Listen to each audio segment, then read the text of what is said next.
More now on the Trump administration giving wider powers to agents with ICE. And when you hear that, ICE stands for Immigration and Customs Enforcement, so the agents with that agency.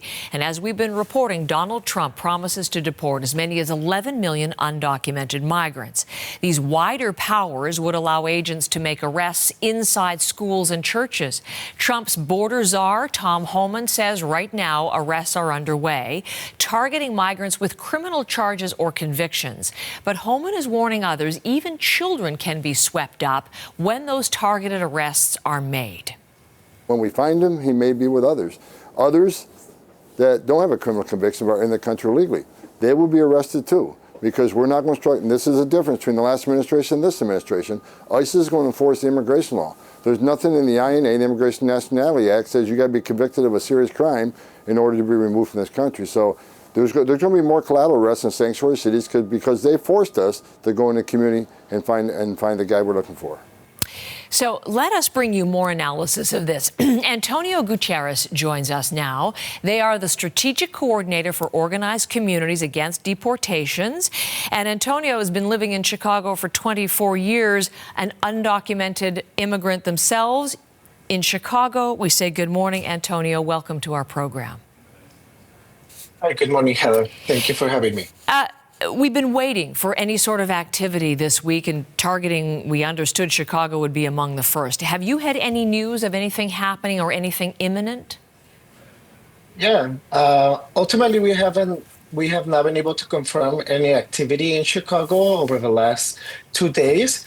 There has been a lot of tips that are coming into our family support hotline that we answer around deportations. There's been a lot of tips, but we also are in contact with about 18 neighborhood level rapid response networks that are able to then go and verify some of that information or tips to then be able to then confirm and alert the community if it's necessary. But again, we have not encountered any confirmed instances of ICE activity in Chicago so far. There only has been rumors and things that have been posted on social media. And with those rumors, what is the nervousness level, or how would you describe the atmosphere within the community in this period of waiting? Yeah, I think the community is definitely afraid, and they have a lot of questions and concerns as to who's going to be prioritized, whether it's everybody or whether this rhetoric around criminality and people with removal orders, so previous order removal orders. Yeah, so we're still looking into that, but yeah. But you're waiting to hear. I'm going to play a little bit more tape. You were listening, Antonio, to that clip that the interview that Tom Homan, the border czar, gave to CNN yesterday. And he talked about how other people might end up being swept up if they were with people who are criminals, criminally convicted. So that could even include children. But he was also clear at another point in the interview that it's not going to be this mass raid that we've been led to believe. So this is a little bit more about what he said, and then we'll come back and talk about it if you could. I wouldn't call them raids or target enforcement operations. They know exactly who they're looking for. They know pretty much where they'll find them. So again, these are well-planned operations. They're well investigated. So there you go. I mean, there has been the thinking that this is going to be some mass sweep. Seems to be perhaps a little bit different in Tom Homan's mind. What are you expecting this could look like? Yeah, we do expect that there are going to be raids at specific places or locations. For example, during the last 2 days, we have gotten information that ICE has been outside Home Depots, that you can encounter them in some of the areas. Again, we have not been able to confirm any of this, but we do know, having done deportation defense work for almost 15 years in Chicago, is that ultimately collateral arrest has always been kind of part of ICE activity and ICE policies, that they want to do collateral arrest, that meaning that they are arresting somebody that they didn't identify or were targeting to begin with. And that's always been most of the instances of the people that we have supported. It was that they were collateral arrest. What I will say, though, is that currently in Illinois and in Chicago specifically, we actually have a settlement agreement that we have with ICE for a settle race that they did in May 2018 in the Chicagoland area. And the settlement calls for any arrest or detention that happens in the state of Illinois where ICE did not have a warrant to excuse that arrest, they will have to prove even more information as to why they detained that person without actually knowing whether that person was a flight risk, or if they wouldn't detain them at that time specifically, that they will get away. So ultimately, there's a lot of tools, even after somebody gets arrested by ICE, to fight their deportation. And so we're making sure that people understand that interrupting the final arrest is something to know your rights, and that's the important part. But ultimately, just getting arrested or detained by ICE does not mean that you're going to get deported. And so we're trying to also get that sense of empowerment out to the community. That's really interesting. I was speaking to a priest, the religious community, very active in this file as well, and he was saying the same thing. One of the main priorities for him and for his organization is to make sure that anyone who might be affected by this has the information about legal rights and how to proceed. And you mentioned the word warrants.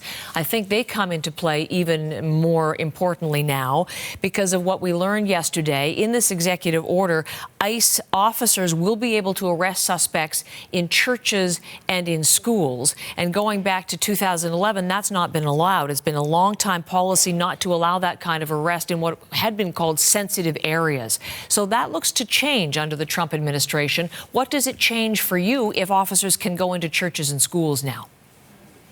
That is correct. So yesterday, Trump did notify ICE that they have discretion as to enter some of these sensitive or sensible areas. We call them also sanctuary areas, right? As SoCal, we actually done some sanctuary campaigns where individuals had stayed in churches for the duration of their fight against their deportation, sometimes in some cases for months. And so we know that this is a tactic in order to take away that tool away from us and for community. But we also know that in regards to warrants or how that structure is still legal, right? Even though churches and schools are not going to be in some of these sensible areas anymore, you still, or ICE or police, because right now we identify the ICE as police sometimes because they themselves identify that when they're in the community, they actually have best as police, which is very confusing. But ultimately, sorry, I lost my problem. But how the agents are confusing, and then how you're going to deal with them if they show up. I need the warrant. So ultimately, they can go to churches, they can go to schools, they can actually go to any public area, including, for example, a restaurant, and enter without a warrant. But in order to access any private areas of any building, including schools, including churches, they will still need a judicial warrant signed by a federal judge. And again, this is a different warrant than the one that ICE tends to use, that is self-administered, and it's called an administration warrant. That doesn't have the same power. And so ultimately, if there's spaces in churches, if there's spaces in schools, that ultimately the general public is not able to access those, then those spaces are also not accessible by ICE agents unless they have a judicial warrant signed by a judge. In 15 years that I've done this work, ICE has never had a judicial warrant to target anybody. And so this construction of a well-planned targeted area or activity is something that we have not really seen. But we will continue to monitor that as well as we confirm ICE activity in Chicago. You know, it just sounds like there's such a degree of uncertainty for what's going to happen and how, and you're ready to help and to respond in any way. I'm certainly going to keep in touch with you, if you don't mind, Antonio, just to see as this continues to develop today or tomorrow and whenever we may see some sort of activity. But can I ask you, aside from that work that you've been doing for 15 years as the founder and very much involved in OCAD, your organization, can you talk to me personally? It's been 24 years now, if I'm not mistaken, that you have been in Chicago, you yourself an undocumented immigrant there. Could you be affected by this? Do you fear being affected by this? And what are you experiencing emotionally right now? Yes, it has been 24 years, going to 25 years in July of this year. Um, yeah, I feel extreme sadness, to be honest.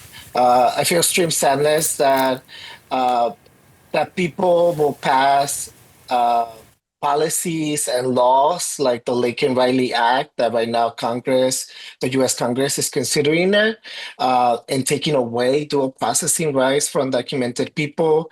I'm really sad that people are looking forward to seeing family separations, to having U.S. citizens be separated from their parents just because they were born somewhere else.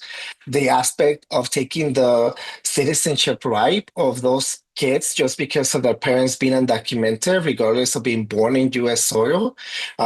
It feels really different. This administration, it feels a lot more painful and more hateful towards many of us. But ultimately, we need to stay with our community.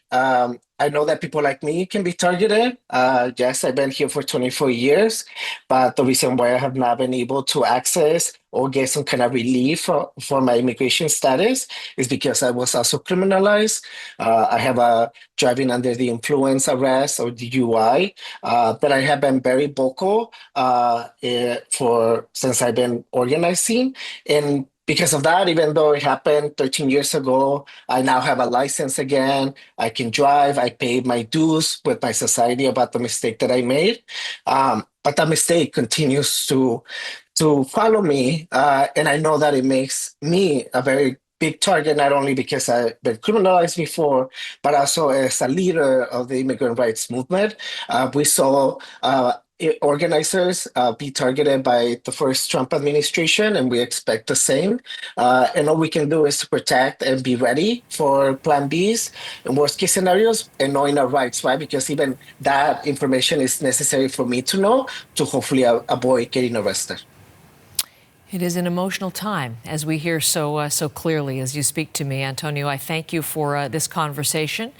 And as I say, we'll stay in close contact as we watch what's happening there. Thank you very much for speaking with me today.